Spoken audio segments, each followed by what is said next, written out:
how to create Wells Fargo bank account online. Hey everyone, in today's video I'll show you how to easily create a Wells Fargo bank account online, so let's get started.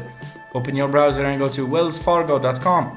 Once you're on the home page, click on the Open an Account. You'll be prompted to choose the type of account you want to open, such as a checking, savings, or credit account. So pick the one that suits your needs. Enter your full name, date of birth, email address, and social security number.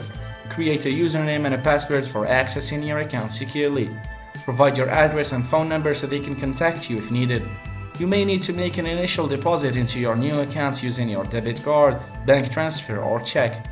Review the terms and conditions and agree to them by checking the box, and after confirming all the details, click on Submit to complete the registration process.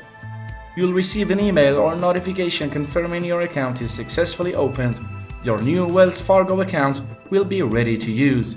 And that's how you open an account online on Wells Fargo. Simple, right? If you found this video helpful, give it a like, subscribe for more, and check out our other tutorials. Thanks for watching.